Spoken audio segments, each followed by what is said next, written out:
This is Jay Michaels. Welcome. We're in the Passion Pit and we're talking to several individuals about an author you might have heard of.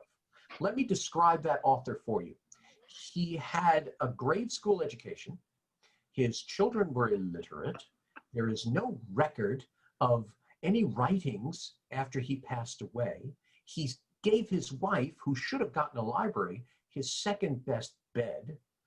And there are documents, sort of valid as well as not so valid, saying that he never really existed. Now you're probably thinking, well, it's not much of a playwright, is it? It's William Shakespeare. Shakespeare had the famous First Folio that featured 36 plays that have become world-renowned. Over the next few decades, there was a second, third, and fourth folio. And that fourth folio included plays that were never performed in his lifetime, that were never published until posthumously, and in some cases, over the next 400 years, were his play, not his play, went back to being his play, went back to being a collaboration. So the Fourth Folio Series basically asks, who wrote Shakespeare? My colleague in this is a noted Shakespearean scholar and host of New York Shakespeare. I'm actually thrilled to present my old buddy, Rodney Hakim. Hello, everybody. Happy to be on the show. Rodney, tell us about yourself in terms of your years with Shakespeare, because you're going to be my adversary, because I think you're a purist on this, if I'm right. Yes, sir. I'm an Oxfordian, as you would say. So I'm chomping at the bit to rebut everything you said thus far. But yes, Jay and I go back a long way. We both are veterans of the New York Shakespeare scene. He and I worked together many years back with the Genesis Repertory Ensemble and in various other incarnations thereafter. But what I do is I run a social media outlet called New York Shakespeare, in which I chronicle all the things that happen in the New York Shakespeare scene, the performances, the classes, the discussions, the sonnets, films, everything that you can find, books and more. And that's at nyshakespeare.com. We're on social media. We're on Facebook, Twitter, Instagram, and more.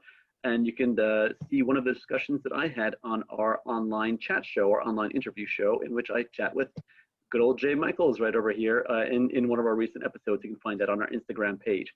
So Jay and I and Carrie and some of our other colleagues worked many years ago as part of one of our projects on this same concept, Fourth Folio, in which we debated and discussed, and we gave performances to the works of Shakespeare, the mainstream canon of 36 original plays that were in the first folio, and pardon the phone ringed over there.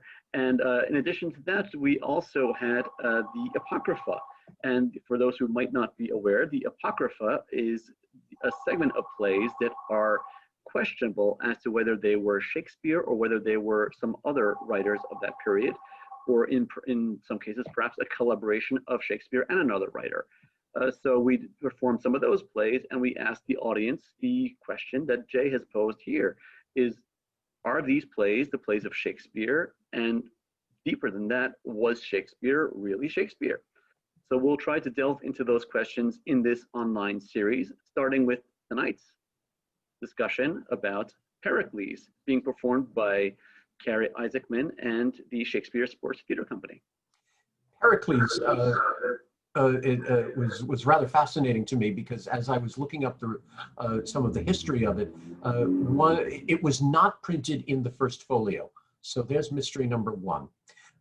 It's said to be a collaboration between Shakespeare and someone else. So there's mystery number two. How did it magically become one of Shakespeare's canon? That's mystery number three. But we're also going to talk about Carrie's production. Carrie is rather brilliant in creating her works. Shakespeare Sports, I get the idea that's sort of like a little snarky term, because she does all these athletics in terms of these things. She went back to the old time of scrolls. For one production, she does minimalist, but she did it in a park, so people are running through trees and whatever. So there's so many things that she adds to Shakespeare. And the irony is, we think, oh, how innovative. No, what she's doing, she's tapping into what was going on 400 years ago. So we're getting the new take on the scholarly presentation. Carrie, tell us about your production of Pericles. Well, That it is an online experience. To tell you about it, we are taking a physical approach where we are on Zoom, but wherever possible, we will indicate to the audience as though we were in a theater, so that we are, as you know, that Shakespeare has many clues in the text where he will, have a direct address, and those are things that I bring into the Zoom experience, even though we're all at home and in our own spaces. Our this production is also minimalist in that it is a it's a money saver, but also it's a very much a collaborative show, so that it's kind of like a circle where you one moment you're one person and you can easily change into the next person, the next character. I think that's the easiest way. But the thing that I have focused on as far as what it's about is what is a hero. And in my study, when I know that I could go in, since we talked a little bit, I'll try to focus on how this show presents itself is different from the research that went into it. Just a snippet of it is that when I was reading about it, I started looking at where the sites of each land is that Pericles visits, and it really hit me like a ton of bricks. So we talked about this on the first rehearsal, that this is the Middle East, and I hadn't really researched it the first time around that I had worked on it, and I was like, I must revisit this, but as a director, and that's why. That's the very big why. Also, in my work with in an educational program that I'm working on, I wanted to give a cast the experience of going from that some of the members of the ensemble are doing, the experience of going from doing an educational theater program to doing a full play, because as that's one thing that I think that as an actor that I was trying to find that bridge of, if you're doing educational theater, then what is the bridge from that to being in a full play, was another exploratory question. So we're minimalist in costume, and if an actor, because we're in Zoom land, so if an actor needs a prop, I'm like, what do you need? Please look in your closet, and I'll order it on Amazon and I send it to them. So Diana has many things that she has found. However, if there's an object that someone may not have, like a crown, or I'm not sure. That's the first thing that comes to mind that we're using as King Simonides. Then that's something that I'll provide. Otherwise, it's a little bit of the one thing that speaking of the Middle East, I did look into the garb that was worn, because Gower is in 1400s. So what were people wearing at that time? But it's a mix of the East and the West, and it's most people are wearing some flowy clothes, and then a few people, it's very decisively, I'm going to be Western. And so it's a mix of that, which in this case, I think it's pretty clear that we're focusing on the 1400s, but it's a silhouette of the time period. I think that's all very apropos, Carrie, because in the text of the play of Pericles, and I think what you were saying, if I kind of read the through line of what you've been talking about how you're presenting your play on Zoom for Shakespeare Source Theater, is that there's a focus more on the text than on some of the outer trappings, the costumes and some of those things. And that's great. I think for me as a Shakespeare purist, one of the things, I mean, there can be, you can make the most flashy backgrounds and whatever else on Zoom to visually give a little bit of distraction or a little bit of added emphasis to what's being said. But the proof in the pudding is that the text is being spoken well, spoken confidently, spoken in a way that's meaningful, and in a way that illuminates what's happening with the characters and with the story. So I think that's what you guys are doing, and I look forward to seeing it. Oh, great. So, yeah, that has been our focus. Jay was referring to kind of how there are rumors that the Shakespeare's men had these scrolls, and there are companies that focus on that. And for a while, that's what I was doing until I decided that it was time to put the scrolls to the side and be off book.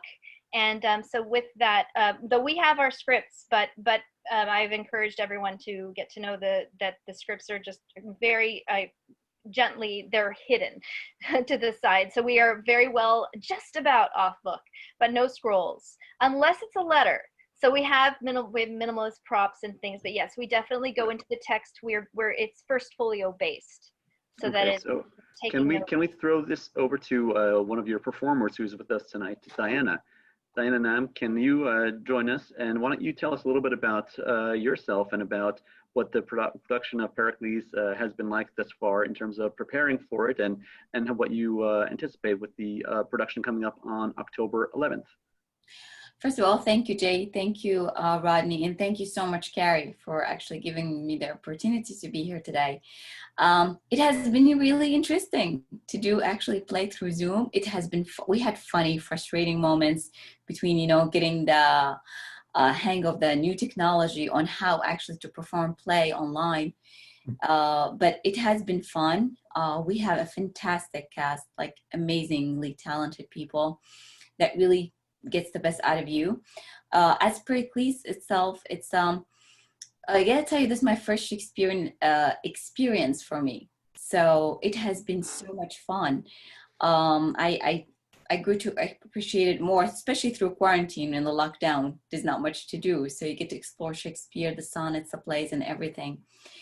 And through this play, first of all, like she said, it's in the Middle East. You have Turkey, you have Syria, you have Lebanon, you have Greece, and these all areas. So basically, we took a little bit dive in the Middle East, and that was fun. For my characters, I play 3 characters. I play a wise woman, I play an evil woman, and I play a goddess. So well, that covers it now, doesn't it? I couldn't be more grateful. So it has been really fun. Learning that, like you said, appreciating the text, appreciating the meaning of it, valuing it more. Carrie has been a great director. She's on point with every little thing, and emails going back and forth. And we're trying to do the best out of it, since not much of gathering can be done at the meantime. So doing it through Zoom is a great outlet and a great challenge, to tap into. So this is your first Shakespeare? This is your first foray into Shakespeare? Yes. Have you studied it previously? Yes. Okay. In doing it and reading it, which do you prefer? Which works better for you? Speaking it as if you're in rehearsal or performance, or reading the piece? Doing it. Yeah. Shakespeare cannot be just read. It has to be done. Thank you. It has to be felt, it has to go through every single cell in your body. Well, isn't that a wonderful encapsulation of what it is to do one of the works of Shakespeare? Because Shakespeare has such a unique style, a unique way with words that no other writer in Western history has ever been able to replicate, as much as they've tried. So I don't know, Jay, I as much as I appreciate your thoughts about how Shakespeare wasn't Shakespeare, I defy you to find me another writer from that era, whether Christopher Marlowe, whether Ben Jonson, who could write in the way that Shakespeare wrote. When you think about it, it's mathematic. He writes an iambic pentameter. It's like writing a song. I'm going to musical theater as an example here.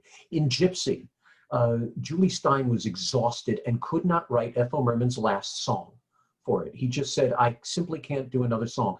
And he turned to this young lyricist who he was working with named Stephen Sondheim and said, do me a favor, could you write the last song? And Stephen Sondheim basically plucked little bits from other songs and created the seminal Rose's Turn. Nobody knows that it's just Stephen Sondheim who did it. They think it's still their collaboration, because he plucked into the concept of Julie Stein in terms of the music, in terms of the lyrics, and put it together. If you're writing in iambic pentameter, if someone's telling you this is how you need to speak when you speak it, to be or not to be, that is the question. Eventually, you're going to be able to duplicate their style. And ironically, Pericles is one of the more obscure. So whether we want to say it's not his, it's somewhere in between, apparently something about it is not perfect enough to be another Hamlet. So maybe the person who duplicated it, as much as it's brilliant, it's just not as brilliant as that Scottish play. Carrie sort of tapped onto it by saying that her play is East versus West. So we almost get the idea that one author took care of England, if you will, of the West, and then someone who was able to understand the Middle East so well in a time when they didn't have such history books, like the other half. Carrie and Diana, since you are so deeply enmeshed in the production, what do you think? Have you, in your experience, Carrie, you've been doing Shakespeare for many years, do you feel like there's something about this text that speaks to you in a way other than Shakespeare? Let's unmute you, Carrie. Yeah. My turn. Yeah. Thank you. I was like, who's going to speak? Because this is, it's big. I mean, it's major. It actually, a lot of things really, again, just hit me like a ton of bricks. And I had to check in with, I had found out about, this will best answer it, because yes, this play speaks to me in a way that is like, I just want to do more Shakespeare all the time. But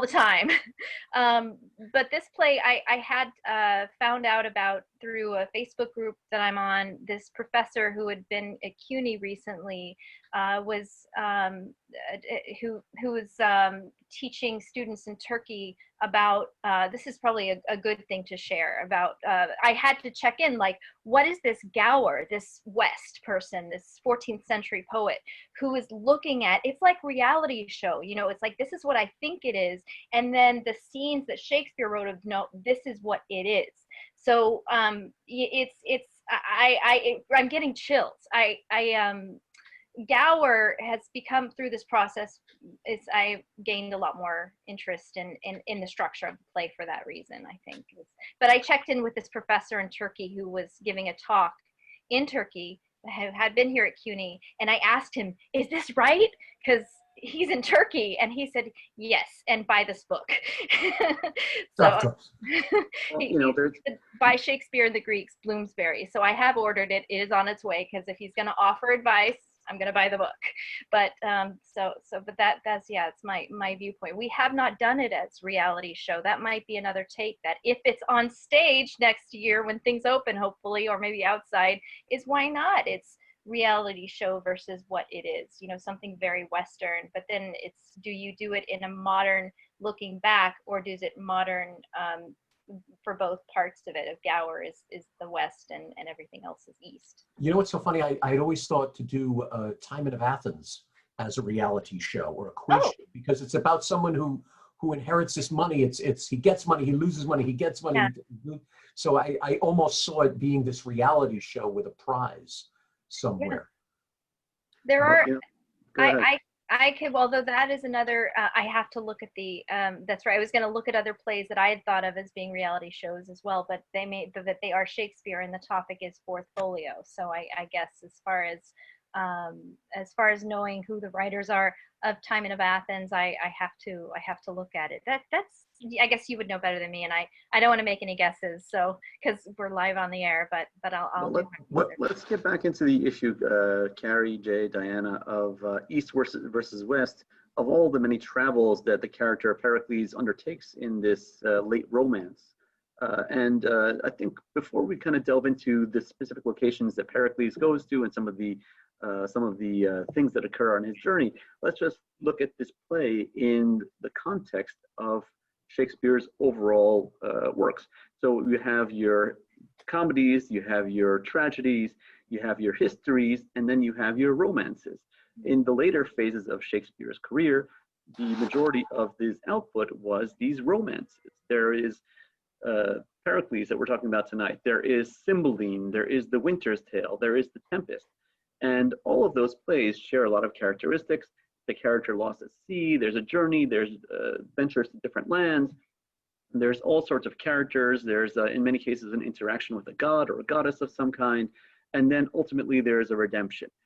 So it's not like that Hamlet, which was in the early 1600s, all of a sudden transitioned the next day into these romances. It was just a change of of stylistic choice, an evolution of what the audience was asking for and what was popular in that day. If you look back at the production history of when The Winter's Tale was being put on, when Pericles was being put on, Pericles was most popular and had the most productions between 1609 and 1625. So this is the end of Shakespeare's writing career, the end of, it's actually at the end of his life, one of his last plays. But that's what was in vogue, much like right now in the New York theater scene and the New York film scene, wherever you're looking. What is popular goes in cycles. For a period of time, it'll be musicals will be the most popular thing. And then after that, heavy tragedies. And then something like Game of Thrones will come on, and everything will copy Game of Thrones. It's whatever is in vogue, there will be something that comes out that somebody brave and clever puts out that'll catch fire and will win the audience's hearts and souls and attention, and then all of a sudden that's what everybody wants to make. So Shakespeare hit the jackpot once again with these late romances, and once he saw the dollar signs, he was on a roll, and off he went with all these other ones. So I don't think the fact that Pericles is a different type of play than Hamlet suggests that it's not the work of the same creator. It's just a different, kind of like Picasso. Picasso is one of the most famous artists in the modern world of art. But you could say that, well, Picasso had his blue period and he had his other periods. Why is his blue period unlike the other works of Picasso? Because that's a different period. It's a different type of art that he was creating at that time. So now that that's out of the way and this issue is firmly quashed, why don't we go back to the Quick travel? question. Quick question on that. Please. You say Pericles was a popular piece back then. That's not easy to say. Pericles was a popular piece. You say it was a very popular piece. Yes, sir. When? Around when? 1609 to 1625 is when it had its greatest production history. At least Shakespeare in that. died in 1616, if I remember correctly. That's correct. And I'll point you to a contemporary of ours, Prince. Prince died a couple of years ago, and I think and maybe Tupac. And they've been releasing albums steadily for the last several years. That doesn't mean that once they're dead, that their output ceases. Their works are poured over. Said that. Please, because please. If Pericles is popular from 1609 into the 1625, and the First Folio is written in 1623, one would say, well, if the piece is so popular, why wouldn't they be smart enough to put it in there, since it's written by the guy that's, the focus of the folio, unless it wasn't written by the guy who was the focus of the folio. But later on, someone said, well, that's a great play. And didn't Shakespeare write 12 lines in it? Yeah, okay. So put it into the Fourth Folio. If something, you gave me the perfect thing here, because yes, Prince passed away, but there's still music coming out from him. If Shakespeare passed away and there was this amazing play that was his, why wouldn't they run to put it into the First Folio? Yeah, may I just a thought, just like a why not, just a what if. It's maybe that there was this defining, like, we're only going to think of Shakespeare's plays as the ones that he only wrote, or that we know that he wrote and that his actors wrote everything of. And I hadn't thought of that. It actually, I'm sure this has to be Shakespeare's play, but the first two acts, I guess, are written by someone else. We don't know, maybe George Wilkins, maybe. But according to this other book I just wrote, so I'm making sure I'm thinking of who could have written those first two acts. We don't even know who that was. I guess there are other theories about that. For different reasons, but I guess that sounds right. It's like maybe that it's like he went in and like somebody said, hey, will you write a little bit of this play, and then because of that, then they decided to put it into somewhere. That makes sense. Films hire consultants. The publishing of the First Folio was not done by Shakespeare himself, for those that don't know. It was done by the actors who took upon themselves to collect his plays, which were not, there was no real, in the late 1500s and early 1600s, there was very little printing that was being done and books being released. So the works that were kind of like what you mentioned with Carrie and the scrolls that her actors would carry in some of her productions, and that Shakespeare's actors worked from in those days, the works that were given to, or the lines that were given to the actors in Shakespeare's day were given to them as sides. And those were often just scribbled down on a parchment and given to the actors. They didn't get the whole play. They didn't have the whole volume of Shakespeare's works. They had just their lines and the cue prompt of who was speaking next, and then there was not any assemblage of that with a plan by Shakespeare or any of his company members at the time that they were being performed to publish it and release it as a written work at the local Barnes and Nobles. There was no such thing in those days, nor was there an Amazon back then. So the fact that his works were so popular that the actors would take upon themselves to say, hey, we can do something with this. This should be saved. This should be passed along and not allowed to be dispersed to the four winds. So they took it upon themselves, which is a very unusual thing, to collect those sides, to gather up what was given to them over the course of the last 15 or so years and compile them to the best of their recollection in a way that followed the format of what they had done. And they were working, it wasn't that they were, in the days of Shakespeare, it wasn't that the actors were working on just one play for a season. They were working on many plays in repertory. So it would be extremely difficult, if not improbable, shall we say, that the actors could take all of the works of all the sides that they were taking, that were given in those many years, and get them all aligned in a way that they encompass the full oeuvre of what Shakespeare had done. So it's very possible that, yes, they did assemble what they had and publish it as a first folio, and then a couple of years down the road, they said, wait a minute, what about Pericles? Oh my God, we were so busy performing Pericles and publishing this first folio that we forgot to actually put together the works of Pericles and the sides for Pericles. We're still using them. So let's put them together now in the second volume. And the first folio did so well. Let's do a second, and let's do a third. And hey, we forgot about this side over here. So I don't think that the one disqualifies the other. Carrie, you guys, tell me about your usage of those scrolls. Is that something you did in one of your earlier productions? Now, do you have any reference to that with yeah, an actor, I guess I don't want to give anybody away and like because of this person, but there is, I was very like interested in how the ease of like, I've got this scroll in front of me and it might lend itself to more of a feeling of an improv, but ultimately if you memorize your lines, it's going to feel like it, a well-rehearsed and free experience for the actors, but it still has to be planned. So I thought that maybe having those scrolls could be give a more free feeling, but it's sort of for some actors they prefer to be off book, that they are more free when they're off book, and some of the actors that I really wanted to have in the plays that were also willing to take on other parts. That's all I'm going to say, because I don't want to give anyone away. I was like, okay, I'm going to have to go with change. This person doesn't want that. Now we're not using scrolls right now. I might in the future, but I think that the feedback I've gotten from people, I don't want to say too much because some people love them, and there are people who run the whole, companies, and it's wonderful for an experience. And actually, I know people who will use that as part of their season, but like for one play, because it's a play that they may not do a whole run of, and so that's when they will make use of it. I think the irony with scrolls is that they didn't have stage readings back then. Yeah. The performance was the performance. Yep.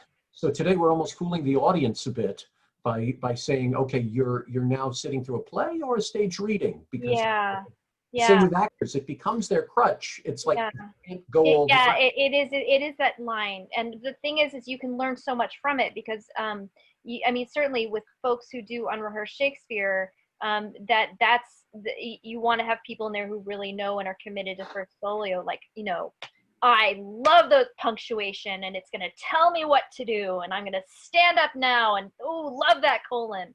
But yeah, after a while, unless you're really well memorized, it's like you happen to have it in your hand, but you really know it, it may get in your way. So it doesn't, you need to know how to use it.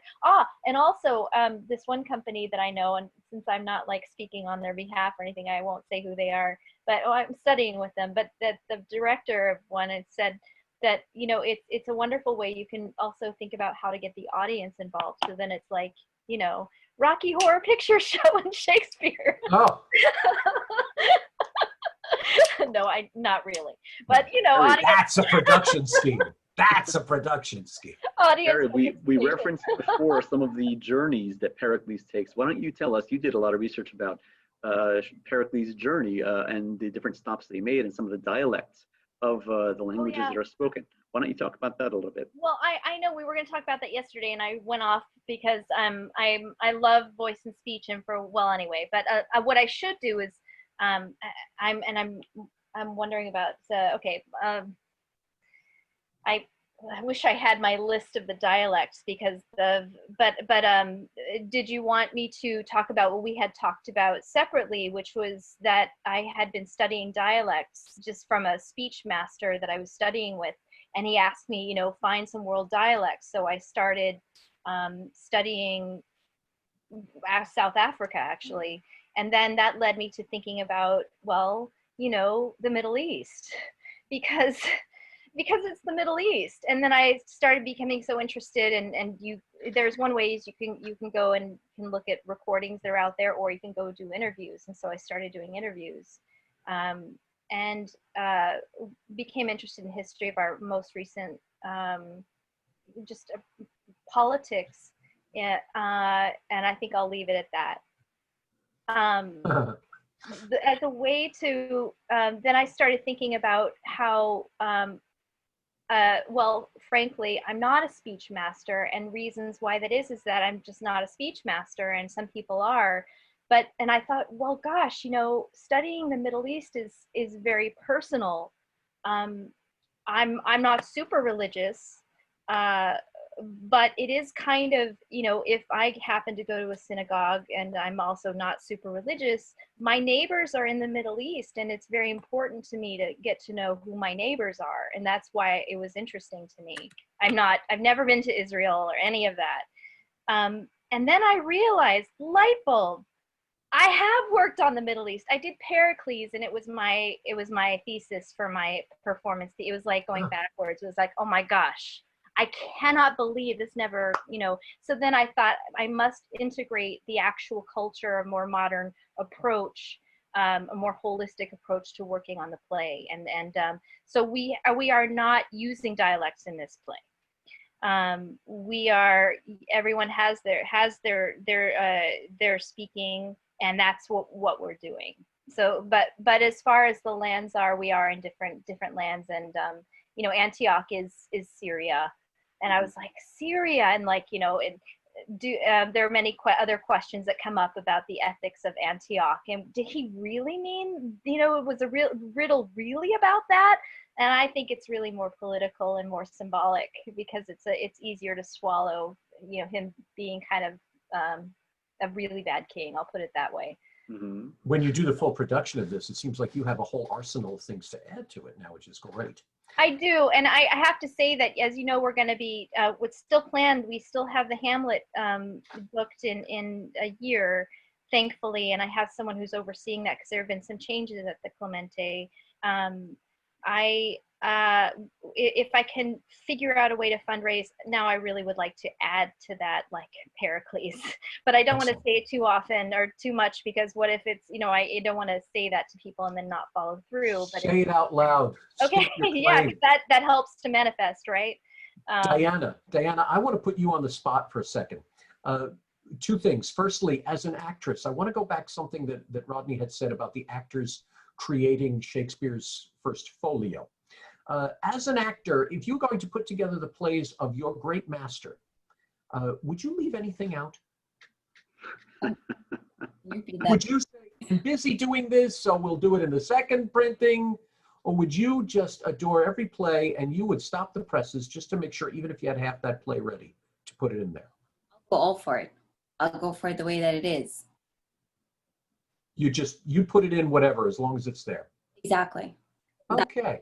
I, Well, I will bring in whatever I can to bring to the character, of course, but I really have the utmost respect to the writers and what they put into these lines.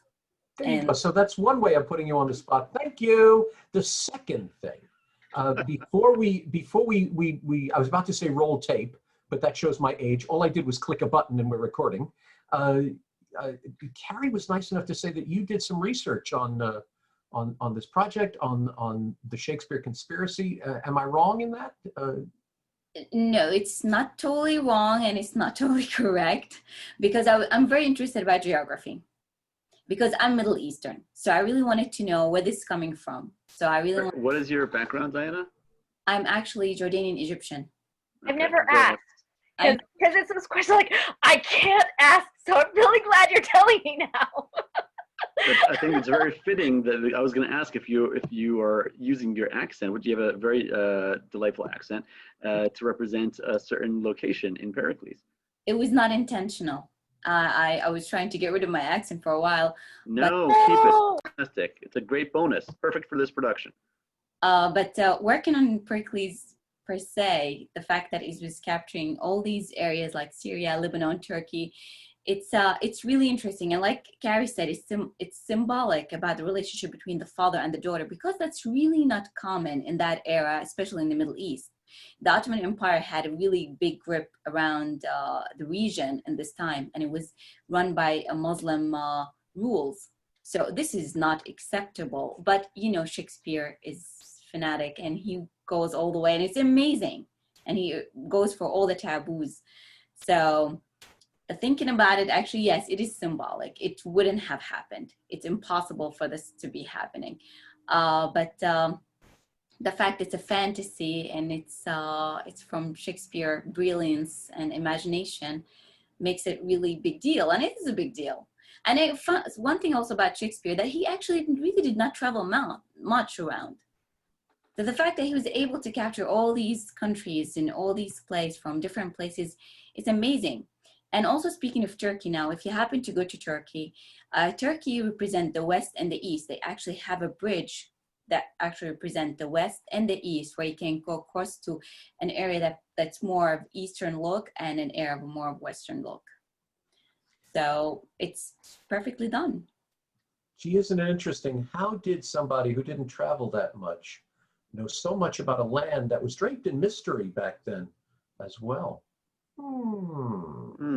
Well, we know that England in that era was a very cosmopolitan location. It was in many ways, the cultural hub, the cultural center of Europe. And Shakespeare, as we all know, was very close to the monarchy, in that sense that he performed command performances for the queen and for the subsequent king. And it's not unlikely that in his work with royalty, in his work with the various patrons who paid for his services, that he would be told stories and he would be given news. There was always news that was being passed around about what is happening internationally. Did you hear the scuttlebutt about what's happening with the people that ventured overseas? And when that becomes a source of fascination, well, and then that's what's going to be the next play. So certainly it's likely that Shakespeare caught a tidbit here and a tidbit there and did a little bit of research and asked around. And there you go. Here is the play. One of the criticisms of Shakespeare is that his geography is not all that accurate. So if you want to look at it in the sense that Shakespeare wasn't exactly a cartographer that knew the ins and outs of the Middle East, and some of the locations that Pericles travels to in this play are a little bit, shall we say, it would put Google Maps a little bit of strain to figure out the route from one place to the other.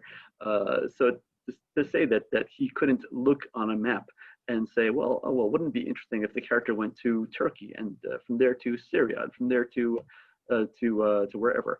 I don't think it's too far-fetched to say that Shakespeare could record the names of some interesting international exotic locations and then input those into his play. You're good. You're very, very good. And something else I'll say, Jay, I've got to sign off in just a moment. I've got to run. It's been delightful chatting with you all, and you can continue the conversation in my absence, although you probably shouldn't. It's not going to be as good.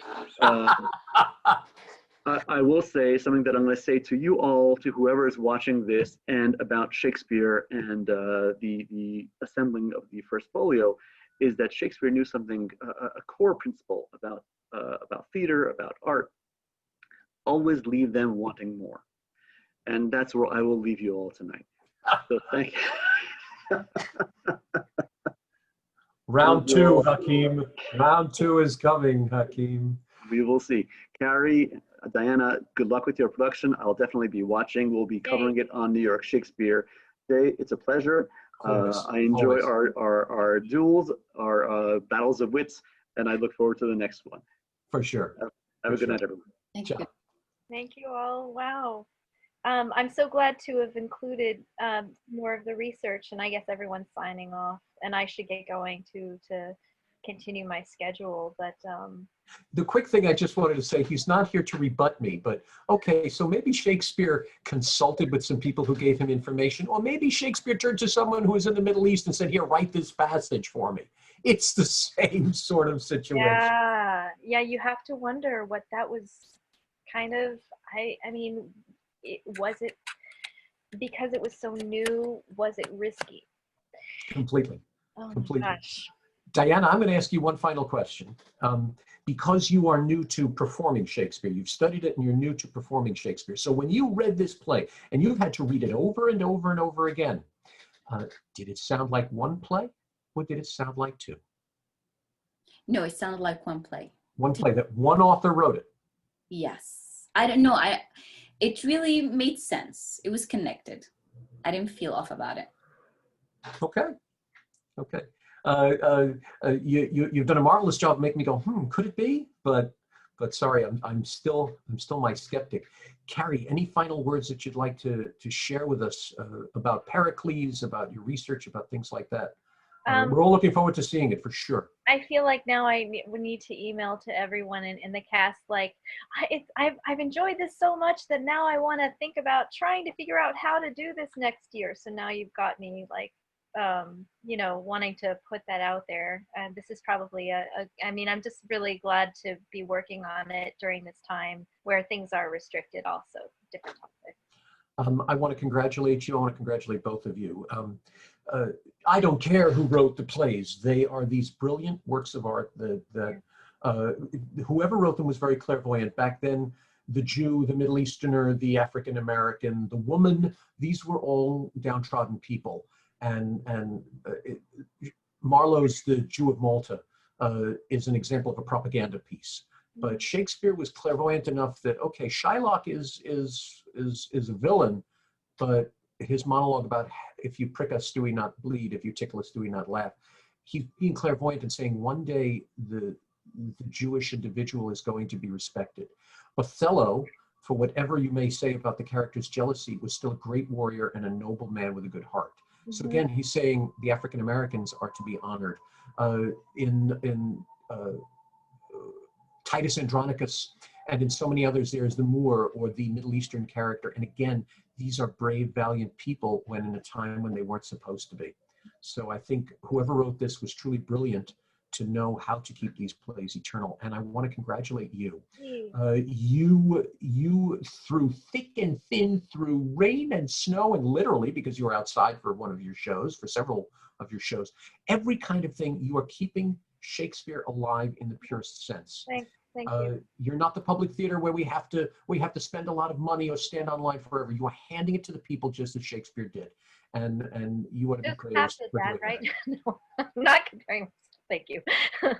Thank you for that. And Diana, thank you so much for being here and joining us. Welcome aboard in Shakespeare. I look forward to seeing you in this and to see you in so many other Shakespeare sports and just playing Shakespeare. So it was a pleasure to meet you, and I'm thrilled we can get this series off on such a profitable start. Thank you, likewise. Thank you so much, Diana, for talking and sharing and all that stuff. And thank you, Jay. Anytime. Anytime. I look forward to the show. Please keep me posted on everything, and here's to the future. And ladies and gentlemen, if you have a question about Shakespeare, if you have a thought that you'd like to share that we will put on the air, please contact me at jmcommet@gmail.com. That's jmcomnet@gmail.com. And what your question will be is what we're going to put on the air. So we will give our audience the same respect, again, that Shakespeare certainly did and that Carrie certainly does. Thank you. Thank you, ladies and gentlemen. Well, ladies, the gentleman left.